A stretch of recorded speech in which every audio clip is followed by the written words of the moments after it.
Warta Lisan 10 Mei 2020, Minggu 10 Mei 2020. Ibadah Minggu sepanjang bulan Mei dilaksanakan secara online pada pukul 6.30. Setelah itu tersedia dalam bentuk rekaman video yang dapat diakses di kanal YouTube GKI Pastur Bandung setiap saat. 2. Bahan lengkap ibadah Minggu. Bagi yang membutuhkan bisa diambil mulai hari Jumat pukul 10 di kantor gereja. Demikian juga warta jemaat secara terbatas tersedia di kantor gereja mulai Sabtu. 3.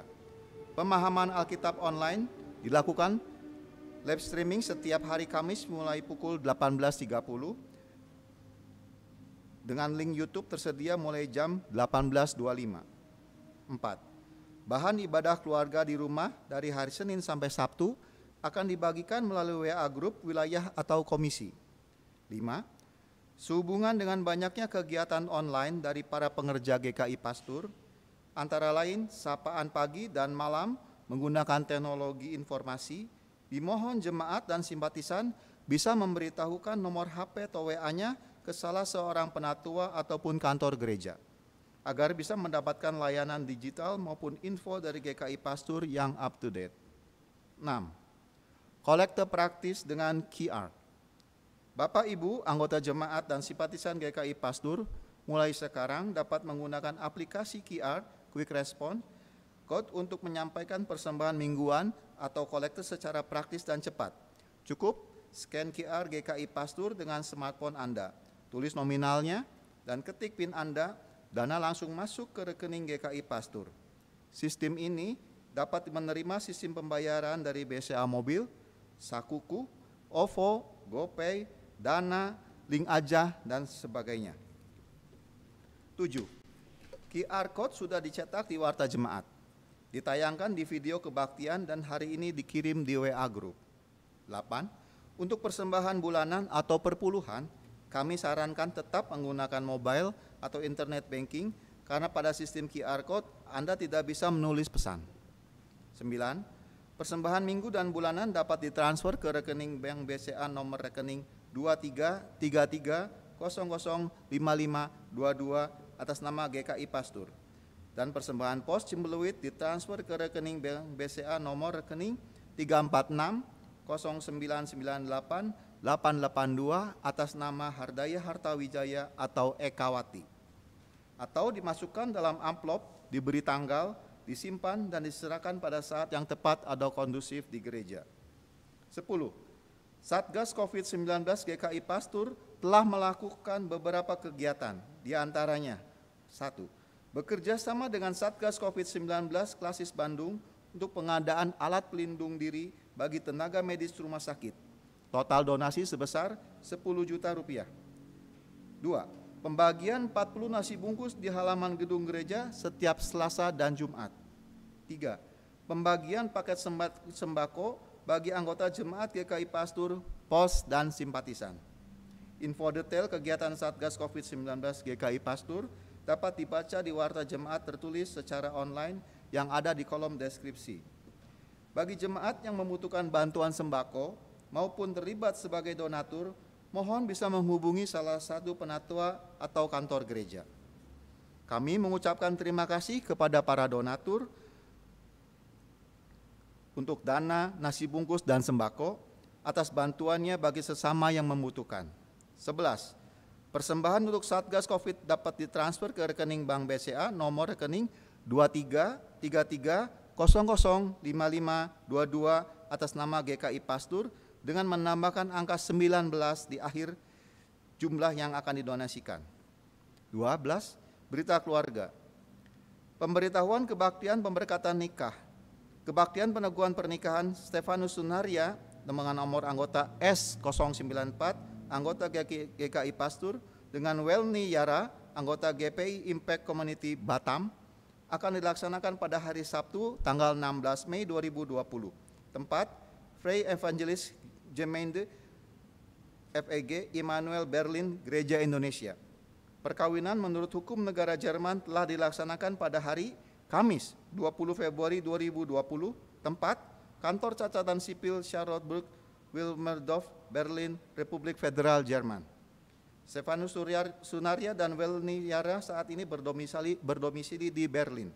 Demikian pemberitahuan ini, mohon dukungan doa saudara sekalian. Demikian warta lisan hari ini. Ibadah online hari ini dilayani oleh Bapak Rindolo Sumario, MDiv. Sebelum ibadah ini dimulai, marilah bersama-sama kita bersaat teduh sejenak.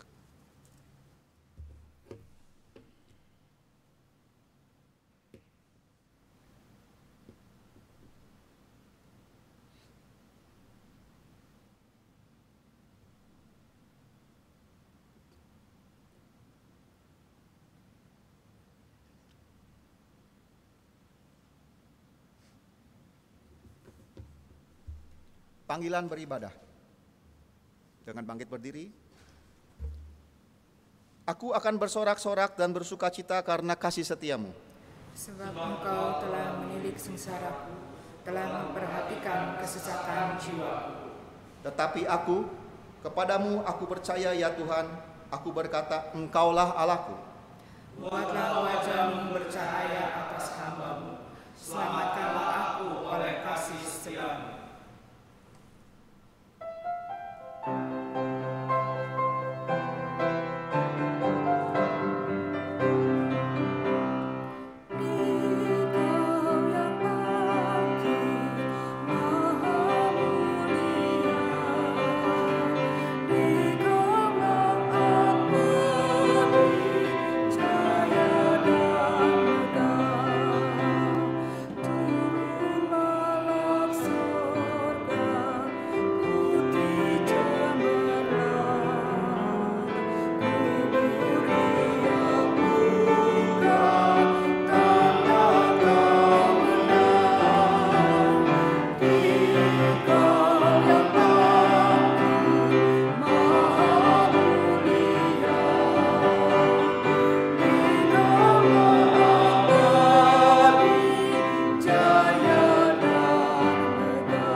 Kebaktian Minggu Paskah kelima ini kita khususkan dalam nama Allah Bapa, Putra, dan Roh Kudus.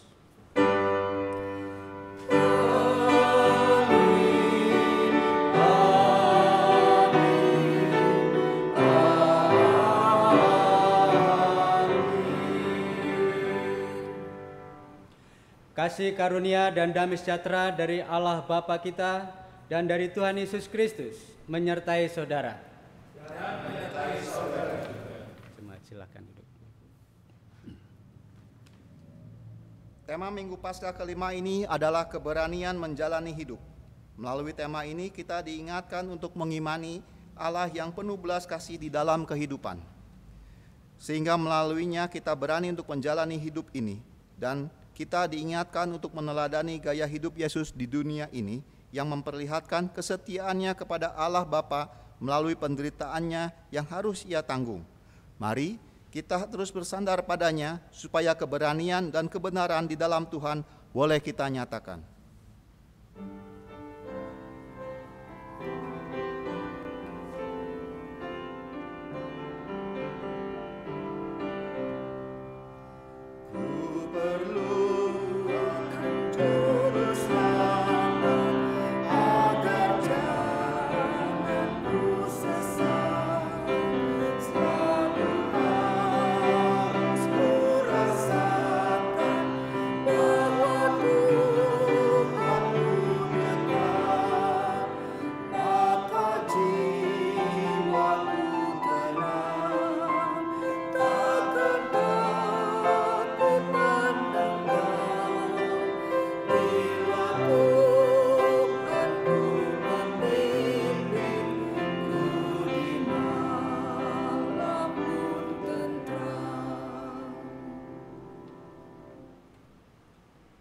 Mari kita berdoa mengakui dosa kita dan mohon pengampunan dari Tuhan.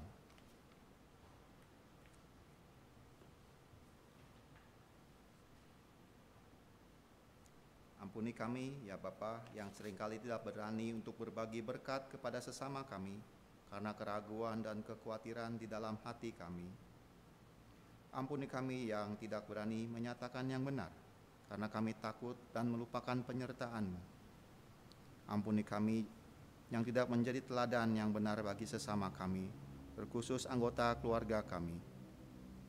Tolong ampunilah kami ya Tuhan, dan perbaharui hidup kami untuk berani menjalani kehidupan ini apapun masalah yang kami hadapi. Dalam nama Tuhan Yesus, amin.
Kini terimalah berita anugerah Tuhan yang dinyatakan menurut kesaksian dari Keluaran 4 ayat 11 sampai 12. Tetapi Tuhan berfirman kepadanya, siapakah yang membuat lidah manusia? Siapakah yang membuat orang bisu atau tuli, membuat orang melihat atau buta? Bukankah aku, yakni Tuhan? Oleh sebab itu, pergilah, aku akan menyertai lidahmu dan mengajar engkau apa yang harus kau katakan. Demikianlah berita anugerah dari Tuhan. Marilah kita menyatakan damai kita dengan saling mengucapkan salam damai.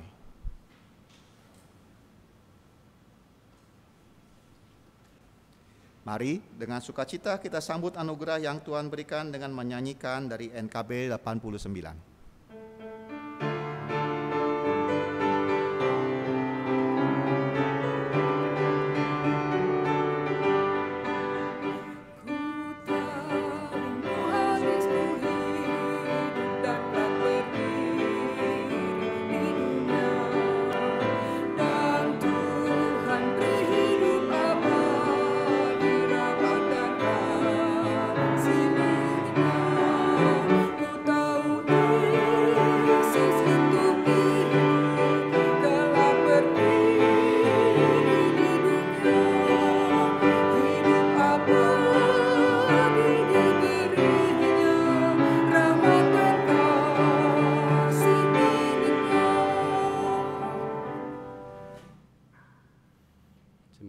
Silakan duduk. Baik, Bapak Ibu dan saudara-saudara, sebelum kita membaca bagian-bagian firman Tuhan, mari kita tundukkan kepala dan kita berdoa. Bapa dalam surga, Bapa yang kami muliakan, yang kami kenal dalam Yesus Kristus, terima kasih ya Tuhan kalau pada pagi hari ini Tuhan berkenan memanggil kami bersama-sama untuk kami boleh datang kepada Tuhan, mau mendengarkan apa yang Tuhan mau sampaikan bagi kami melalui firman Tuhan.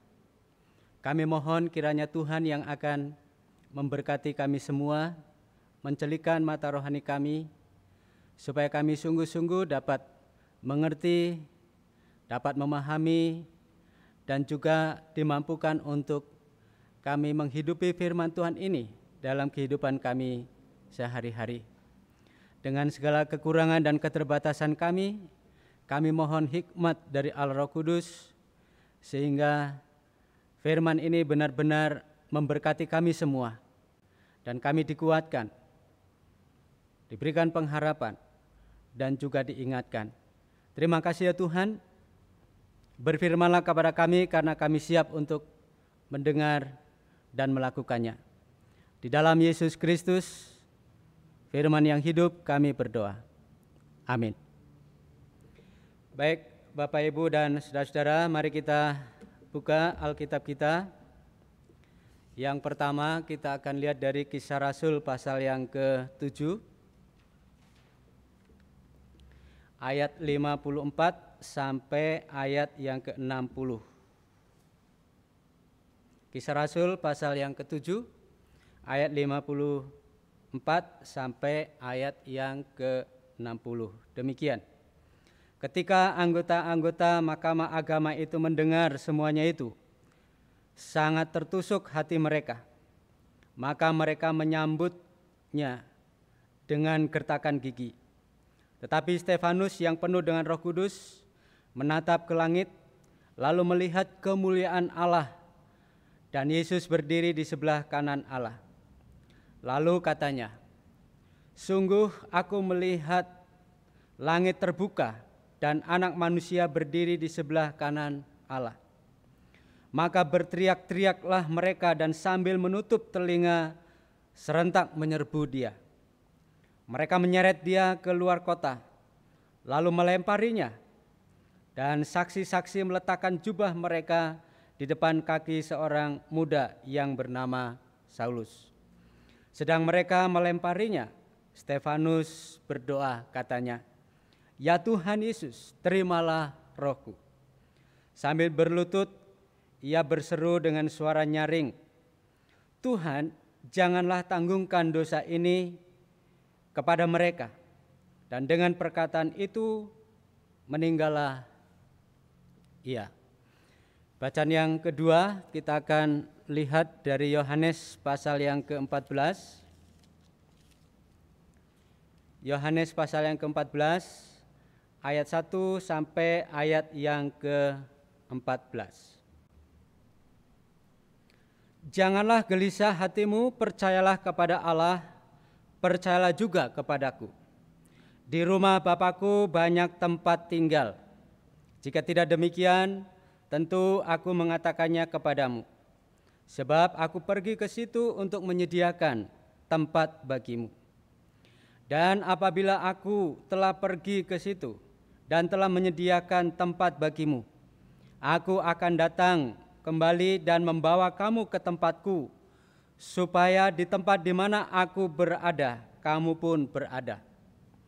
Dan kemana aku pergi, kamu tahu jalan ke situ." Kata Thomas kepadanya, "Tuhan, kami tidak tahu kemana engkau pergi. Jadi bagaimanakah kami tahu jalan ke situ?" Kata Yesus kepadanya, "Akulah jalan dan kebenaran dan hidup. Tidak ada seorang pun yang datang kepada Bapa kalau tidak melalui aku. Sekiranya kamu mengenal aku, pasti kamu juga mengenal Bapakku.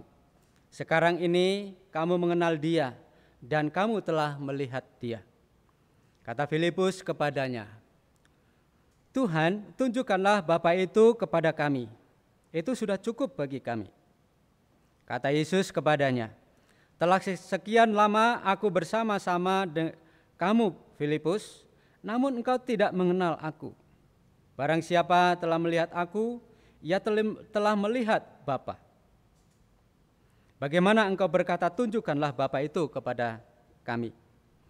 Tidak percayakah engkau bahwa aku di dalam Bapa dan Bapa di dalam aku?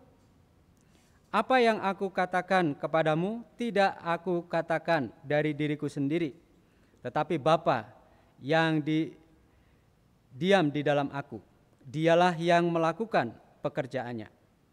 Percayalah kepadaku bahwa aku di dalam Bapa dan Bapa di dalam aku, atau setidak-tidaknya percayalah karena pekerjaan-pekerjaan itu sendiri. Aku berkata kepadamu, sesungguhnya barang siapa percaya kepadaku, ia akan melakukan juga pekerjaan-pekerjaan yang aku lakukan. Bahkan pekerjaan-pekerjaan yang lebih besar daripada itu. Sebab aku pergi kepada Bapa. Dan apa juga yang kamu minta dalam namaku, aku akan melakukannya, supaya Bapa dipermuliakan di dalam Anak. Jika kamu meminta sesuatu kepadaku dalam namaku, aku akan melakukannya. Demikianlah Injil Yesus Kristus. Berbahagialah kita yang telah mendengar dan yang memeliharanya dalam kehidupan kita sehari-hari. Haleluya.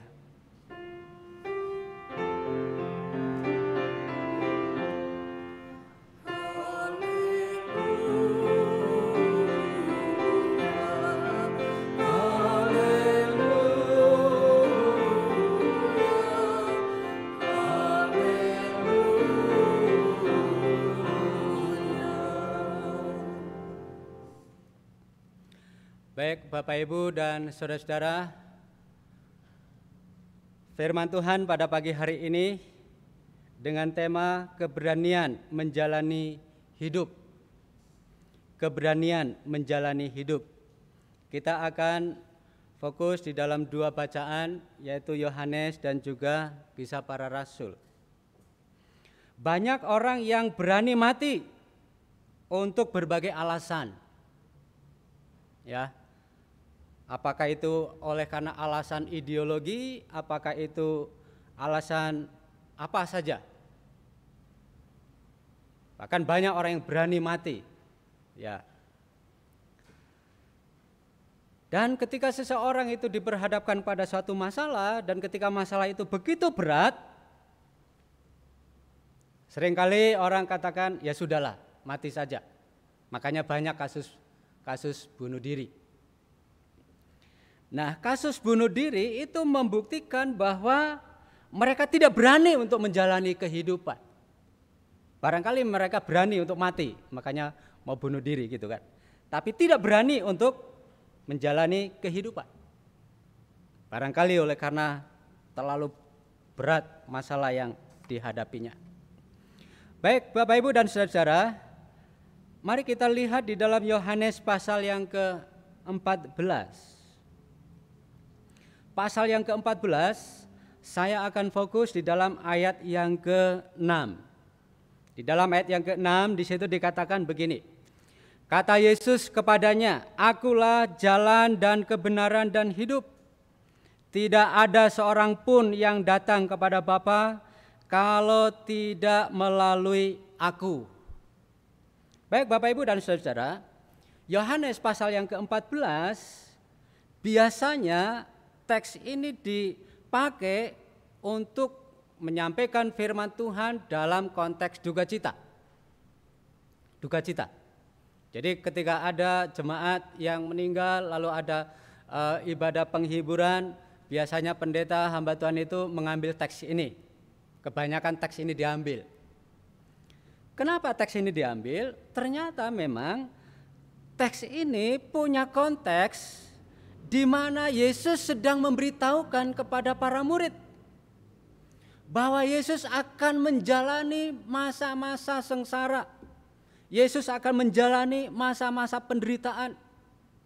Dan murid-murid sebentar lagi akan ditinggalkan oleh Yesus. Pergi. Itu konteksnya. Jadi konteksnya waktu itu Yesus dalam rangka memberitahukan akan kesengsaraan penderitaan yang sebentar lagi Yesus akan hadapi. Nah, memang pas gitu ya. Yesus sebentar lagi sengsara, menderita, mati. Lalu tinggalkan para murid dan seterusnya dan seterusnya. Nah, itulah kira-kira konteksnya di dalam Yohanes pasal yang ke-14. Nah, kita kembali ke dalam ayat yang ke-6, Bapak Ibu dan saudara-saudara. Ada dua hal yang mau dibicarakan di dalam ayat yang ke-6. Yang pertama, ayat yang ke-6 di sini mau mengatakan bahwa Yesus Kristus adalah jalan menuju kepada Allah. Akulah jalan kebenaran dan hidup. Tidak ada seorang pun yang datang kepada Bapa kalau tidak melalui aku. Itu yang pertama. Bahwa Yesus Kristus adalah jalan untuk menuju kepada Allah Bapa. Dialah yang dapat membawa orang-orang yang berdosa kepada Allah.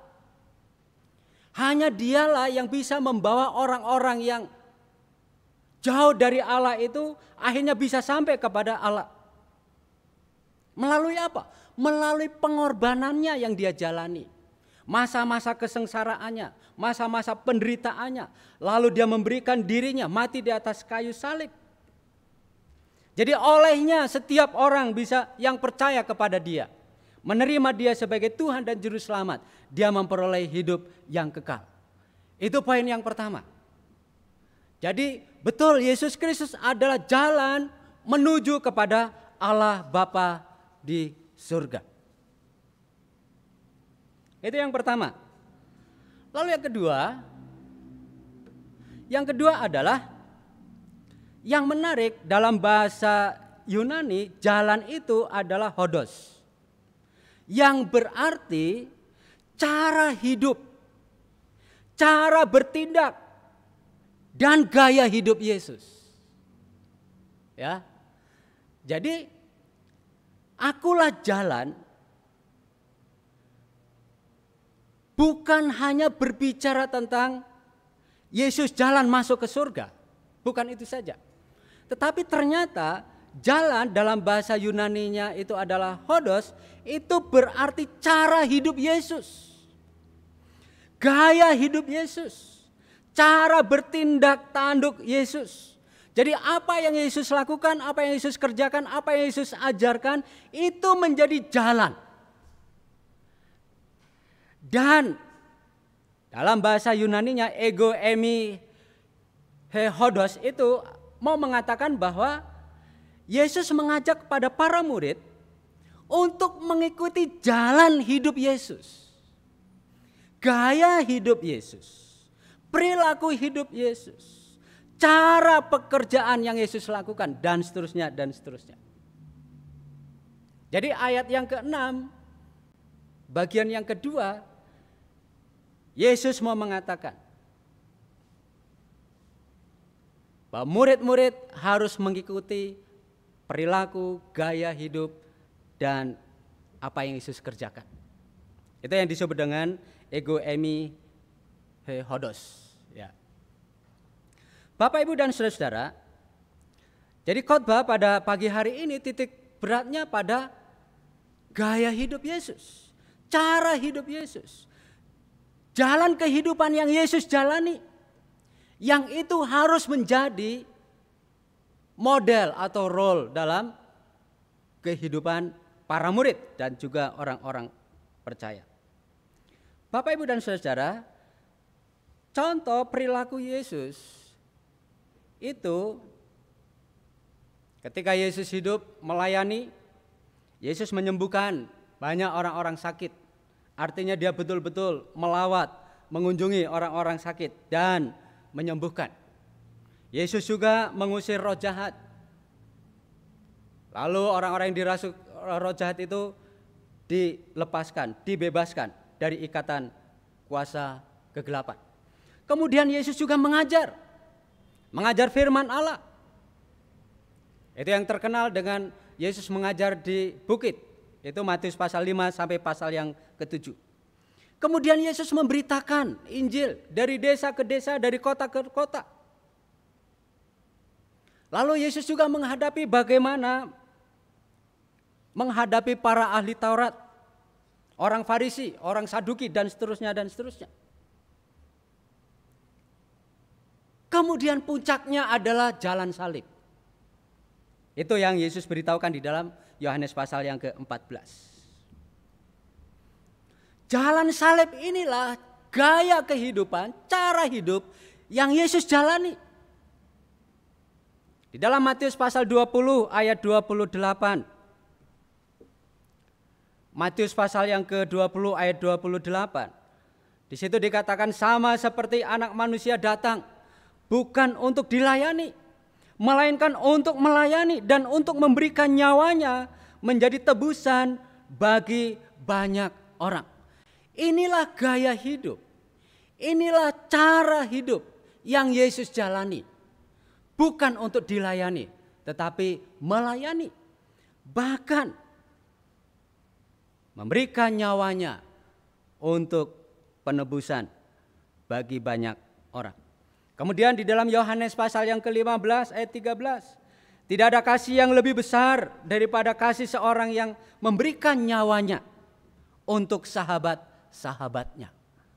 Ini cara hidup, gaya hidup yang Yesus jalani. Bahkan di dalam Filipi pasal yang kedua, ayat yang ke-8, di situ dikatakan, dan dalam keadaan sebagai manusia ia telah merendahkan dirinya dan taat sampai mati, bahkan sampai mati di kayu salib. Tadi saya katakan, puncak jalan kehidupan yang Yesus jalani adalah pengorbanan. Pengorbanan. Itulah cara kehidupan yang Yesus jalani. Cara hidup Yesus ini yang membawa kehidupan bagi manusia lainnya. Gaya hidupnya membawa keselamatan bagi manusia. Perilaku hidupnya membawa kebaikan bagi manusia. Bapak, Ibu, dan saudara-saudara yang saya kasih dalam Tuhan Yesus Kristus. Apa yang kita bisa simpulkan dari ayat yang ke-6 ini? Jika para murid dan kita sebagai orang percaya mengikuti cara dan gaya hidup perilaku hidup Yesus, maka kita akan mengalami kasih, kebenaran, dan kehidupan yang ada di dalam diri Allah Bapa. Tanpa para murid dan kita mengikuti gaya dan cara hidup yang Yesus jalani, maka kita tidak akan mengalami kasih, mengalami kebenaran, bahkan kehidupan yang ada di dalam Allah Bapa. Kita akan menemukan kebenaran sejati, yaitu kasih, kejujuran, ketulusan, dan kesetiaan ketika kita betul-betul menjalani kehidupan seperti Yesus. Wujud dari kasih adalah pengorbanan. Pertanyaannya, beranikah kita menjalani kehidupan yang demikian? Kehidupan yang Yesus tunjukkan, kehidupan yang Yesus dijalani, yang puncaknya adalah pengorbanan di atas kayu salib. Beranikah kita menjalani kehidupan yang demikian? Kisah Rasul pasal yang ke-7 yang kita baca tadi, ini menjadi contoh bahwa ada orang yang berani menjalani kehidupan seperti apa yang Yesus alami. Itulah Stefanus. Kisah Rasul pasal yang ke-7 ayat yang ke-54 sampai ayat yang ke-60 sebenarnya dilatar belakangi dari ayat yang pertama sebenarnya. Apa yang dikerjakan oleh Stefanus? Pasal 7 ayat 1 sampai ayat yang ke-53, Stefanus sedang apa? Sedang berkhotbah. Stefanus sedang memberitakan Injil, memberitakan Yesus Kristus yang telah bangkit. Pelayanan yang dia lakukan, pelayanan yang dia kerjakan, dipenuhi dengan kasih, kuasa, dan pengorbanan. Apa yang Stefanus itu lakukan ternyata membuat banyak orang yang membencinya, khususnya tua-tua agama Yahudi, orang Farisi, ahli Taurat dalam teks ini, mahkamah agama, dan seterusnya dan seterusnya. Apa yang Stefanus lakukan, apa yang Stefanus kerjakan? Membuat kelompok Para tokoh-tokoh agama pada waktu itu membencinya dan menuduhnya bahwa Stefanus telah menghujat Allah. Kemudian Stefanus diseret lalu dihukum rajam. Jadi Kisah Rasul pasal yang ke-7 ini mau memberitahukan kepada kita, ada pribadi yang berani menjalani kehidupan meskipun kehidupannya penuh dengan pengorbanan. Meskipun di dalam akhir kehidupannya mungkin dunia mengatakan dia mati konyol, tetapi di hadapan Allah dia bukan mati konyol, tapi mati secara terhormat. Kalau Bapak Ibu perhatikan sikap yang dilakukan oleh Stefanus ketika dihukum rajam, itu persis seperti apa yang Yesus ucapkan, apa yang Yesus katakan ketika Yesus mati di atas kayu salib. Inilah contoh pribadi yang berani menjalani kehidupan. Kenapa kita harus berani menjalani kehidupan? Ini masuk kepada tema kita. Kenapa? Mari kita perhatikan di dalam Mazmur pasal 31, Bapak Ibu. Kenapa kita berani menjalani kehidupan? Mazmur pasal yang ke-31 ayat 2 sampai ayat yang ke-6, kemudian ayat 16 sampai ayat yang ke-17. Itu menarik, ya. Ayat yang ketiga, Mazmur pasal 31 ayat yang ketiga. Sendengkanlah telingamu kepadaku, bersegeralah melepaskan aku. Jadilah bagiku gunung batu dan tempat perlindungan, kubu pertahanan untuk menyelamatkan aku. Mazmur di sini mau mengatakan apa? Sebenarnya Mazmur di sini mau mengatakan bahwa Tuhan yang menjaga dia. Tuhanlah tempat perlindungan dia. Bahkan ketika dia menghadapi sakit penyakit pun, Tuhanlah yang memulihkan dan menyembuhkan dia.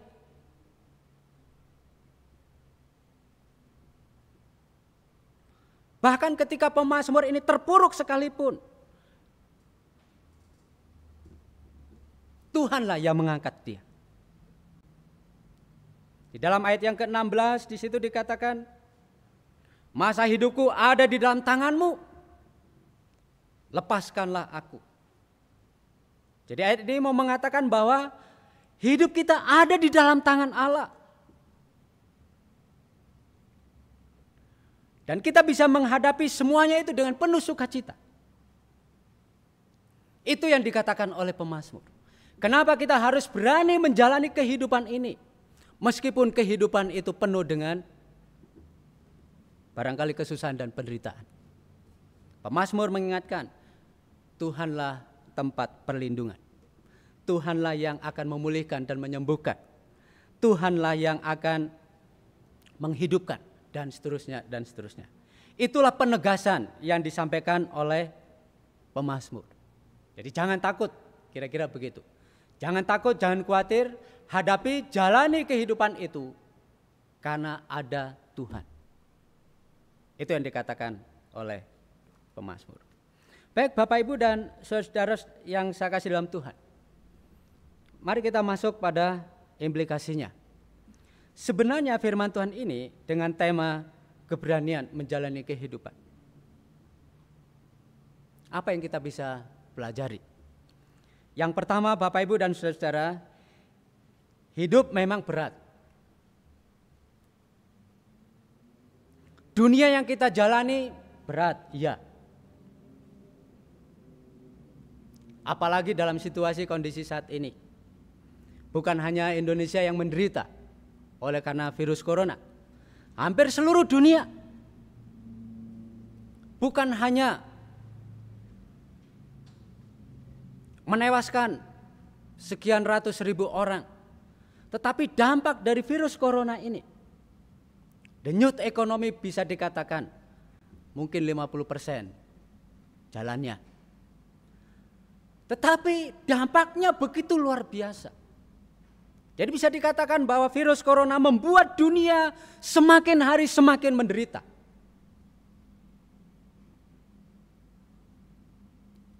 Virus corona ini mau mengingatkan kepada kita manusia, orang-orang percaya, bahwa hidup yang akan kita jalani penuh dengan kesulitan yang kita tidak tahu kapan akan berakhir. Itu fakta. Jadi bukan hanya orang Indonesia, bukan bangsa Indonesia yang menjerit. Hampir seluruh dunia menjerit dengan menghadapi persoalan ini. Itu realita, itu fakta. Tetapi pemazmur mengingatkan kepada kita, jangan takut dan khawatir menghadapi itu. Memang berat, iya berat. Kita tidak tahu kapan ini akan berakhir. Tetapi hadapi, jalani itu, jalani semuanya itu dengan berani. Kenapa kita berani? Karena pemazmur mengatakan Allah siap menolongnya. Allah siap untuk menjaganya. Allah siap untuk menyelamatkannya. Allah siap untuk memulihkannya. Allah siap untuk menyembuhkannya. Dan seterusnya. Jadi kenapa kita berani menjalani kehidupan itu? Bukan karena kita, bukan. Bukan karena kehebatan kita. Bukan karena mungkin kita punya deposito yang banyak di bank, bukan.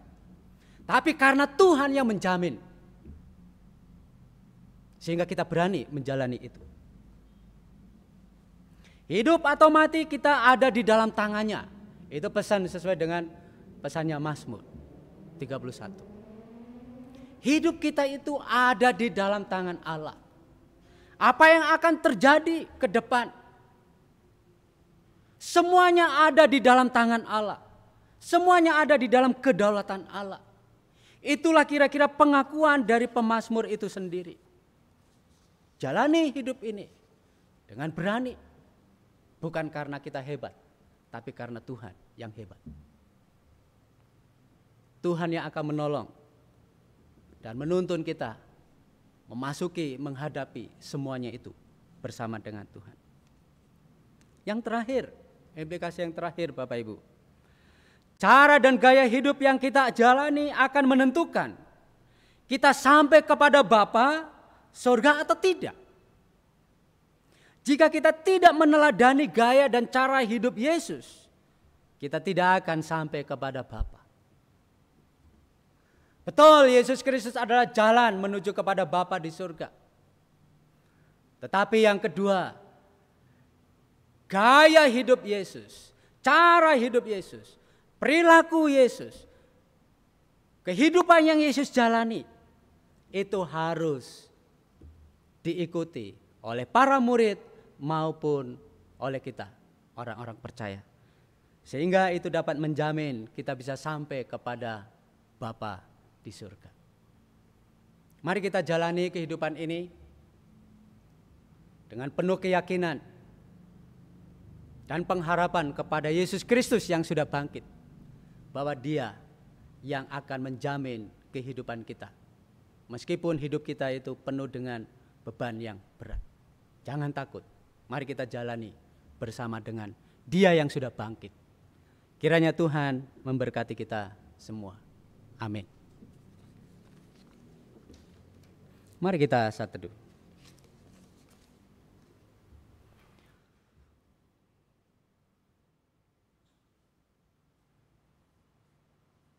Amin.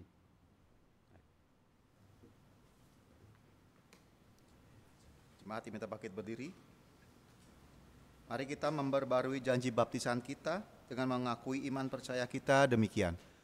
Aku percaya kepada Allah, Bapa yang Maha Kuasa, Khalik langit dan bumi, dan kepada Yesus Kristus, Anak yang tunggal Tuhan kita, yang dikandung dari Roh Kudus, lahir dari anak darah Maria, yang menderita sengsara, membawa penderitaan Pontius Pilatus, disalibkan, mati dan dikuburkan, turun ke dalam kerajaan, pada hari yang ketiga bangkit pula dari antara orang mati, naik ke surga, duduk di sebelah kanan Allah, Bapa yang Maha Kuasa, dan dari sana Ia akan datang untuk menghakimi orang yang hidup dan yang mati. Aku percaya kepada Roh Kudus, gereja yang kudus dan am, persekutuan orang kudus, pengampunan dosa, kebangkitan orang mati, dan hidup yang kekal. Amin. Silakan duduk.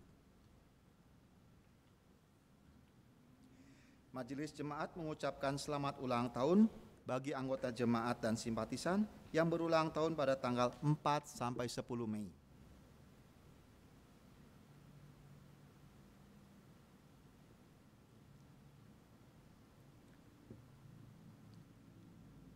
Tuhan Yesus memberkati. Baik Bapak Ibu dan saudara-saudara, mari kita masuk di dalam doa syafaat kita. Dan doa syafaat ini nanti kita akan tutup dengan doa Bapa kami kita ucapkan bersama. Mari kita berdoa. Bapa, pada saat ini kami sungguh bersyukur, berterima kasih atas kebenaran firman Tuhan yang boleh kami dengar, yang kami perhatikan bersama-sama.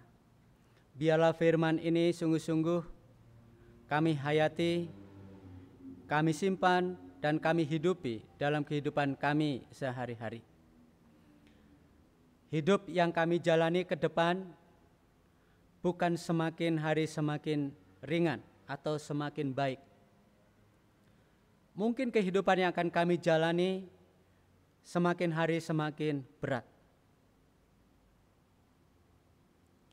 Namun firman Tuhan boleh menguatkan kami dan meneguhkan iman kami, bahwa kami harus berani menjalani kehidupan ini meskipun berat dan penuh pengorbanan. Kami boleh menjalani kehidupan itu oleh karena Tuhan. Tuhan yang menjadi sumber kekuatan. Engkaulah yang memegang kehidupan kami. Engkaulah yang menjamin kehidupan kami ke depan. Oleh karena itu Tuhan, kami bersyukur. Berterima kasih oleh karena Engkau jauh lebih hebat, jauh lebih besar daripada virus corona yang sedang kami hadapi. Biarlah keyakinan iman ini Tuhan menteraikan dalam kehidupan kami, sehingga kami boleh menjalani kehidupan ini dengan kekuatan yang dari Tuhan. Bapa, pada saat ini kami mau berdoa bersama-sama, khususnya untuk saudara-saudara kami yang berulang tahun dari tanggal 4 sampai tanggal 10 Mei ini. Kami bersyukur karena Tuhan begitu luar biasa menjaga, melindungi, dan memelihara hidup mereka selama 1 tahun ini. Dalam suka, dalam duka, Engkau bersama-sama dengan mereka. Dan kami berdoa untuk hari-hari mendatang, kiranya Tuhan pun akan melindungi, menjagai mereka, menuntun dan membimbing, memberkati apa yang mereka kerjakan dan apa yang mereka lakukan. Buatlah kehidupan mereka, kehidupan yang sungguh-sungguh memuliakan Tuhan dan menjadi berkat bagi banyak orang. Bapa, pada saat ini kami terus mau berdoa untuk pemerintah dan bangsa kami Indonesia yang masih terus berjuang untuk menghambat bahkan menghalau virus corona ini dari tengah-tengah bangsa kami. Menurut perkiraan, awal Juni merupakan masa-masa puncak korban virus corona ini besar. Namun kami berdoa ya Tuhan, supaya Tuhan turut campur tangan, sehingga tidak memakan korban yang banyak di tengah-tengah bangsa ini. Jika Tuhan menghendaki, biarlah awal atau akhir dari bulan Mei, virus corona ini dapat diselesaikan dari bangsa kami. Urapi para medis, urapi para pemimpin bangsa kami untuk mengambil kebijakan langkah-langkah yang tepat untuk mengatasi persoalan ini. Kami yakin dan percaya hikmat yang dari Allah Roh Kudus Engkau akan limpah-limpahkan bagi para pemimpin bangsa kami, supaya langkah-langkah keputusan-keputusan yang diambil itu adalah keputusan yang tepat yang dari Tuhan, sehingga bangsa ini dapat melewati masa-masa krisis ini dengan baik. Bapa, kami juga berdoa kiranya Tuhan yang memiliki hati para bangsawan, yang memiliki hati umat manusia, Engkau juga yang akan menggerakkan orang-orang yang dipercayakan oleh Tuhan dengan berkat-berkat yang melimpah, supaya di momen seperti ini banyak orang-orang yang sungguh-sungguh membutuhkan belas kasihan dan pertolongan. Kami percaya Tuhan yang akan menggerakkan gerakan secara nasional untuk mereka saling memperhatikan satu dengan yang lain, sehingga tidak terjadi korban-korban, apakah itu kelaparan ataukah korban-korban yang lain. Mari ya Tuhan, Engkau yang akan memberkati supaya kami boleh menunjukkan masyarakat Indonesia budaya gotong royong untuk saling memperhatikan satu dengan yang lain. Secara khusus kami berdoa supaya gereja Tuhan, anak-anak Tuhan boleh menjadi contoh terdepan dalam hal ini. Tuhan gerakan anak-anak Tuhan untuk ikut ambil bagian, bahkan menjadi pionir untuk gerakan ini. Supaya mereka semua boleh menunjukkan cinta kasih Tuhan di tengah-tengah situasi yang sulit saat ini. Mari ya Tuhan, Kau berkati gereja-gereja Tuhan dimanapun berada, anak-anak Tuhan dimanapun berada. Kami berdoa untuk para korban yang sekarang sedang dirawat, baik itu yang menghadapi masa-masa yang sangat kritis maupun harus menjalani perawatan atau isolasi.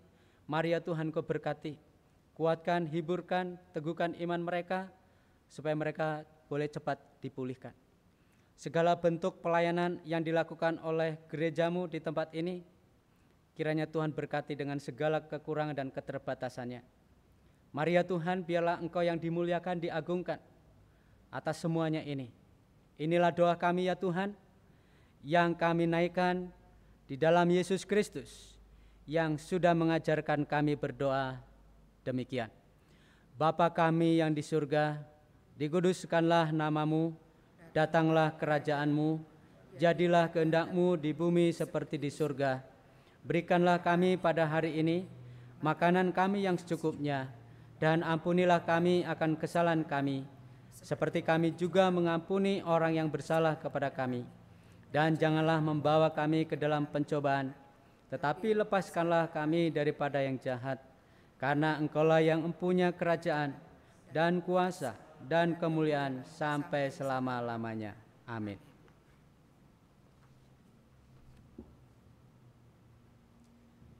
Marilah kita menyatakan syukur kita pada Tuhan dengan mengingat firman-Nya di dalam Mazmur 50 ayat 14. Persembahkanlah syukur sebagai korban kepada Allah dan bayarlah nasarmu kepada Yang Maha Tinggi. Saya kita memberi persembahan, kita akan menyanyikan dari Kidung Jemaat 439.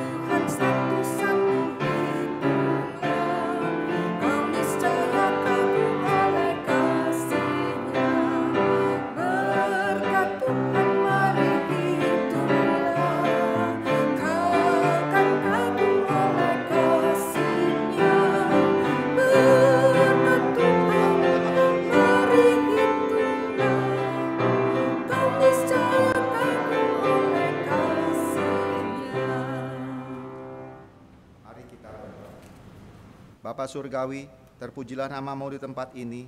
Terima kasih ya Tuhan atas penyertaan Tuhan kepada kami. Terima kasih atas berkat yang sudah Kau berikan kepada kami hari lepas hari. Hari-hari di mana kami dan mungkin juga saudara-saudara kami yang lain di masa PSBB ini, kiranya Tuhan juga mau menyertai kami. Biarpun kami tidak bisa beraktivitas, tapi kami percaya Tuhan yang memberkati kami dan yang melindungi kami. Kiranya apa yang sudah kami boleh persembahkan, kiranya semua ini menjadi kemuliaan bagi nama Tuhan. Terima kasih Tuhan, hanya di dalam nama-Mu kami alaskan doa ini. Amin. Bapak, Ibu, dan saudara-saudara, siap sedialah baik atau tidak baik waktunya, dan jalanilah hidup ini dengan penuh keberanian di dalam Tuhan. Kami siap di dalam Tuhan.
Arahkanlah hatimu kepada Tuhan. Kami mengarahkan hati kami kepada Tuhan. Jadilah saksi Kristus. Syukur kepada Allah, Terpujilah Tuhan. kini dan selama-lamanya. Terimalah berkat dari Tuhan. Kiranya kasih karunia dari Allah Bapa, sumber dari segala berkat, kasih dari Yesus Kristus yang telah bangkit, persekutuan dan bimbingan dari Allah Roh Kudus menyertai kita sekalian dari saat ini sampai selama-lamanya. Amin.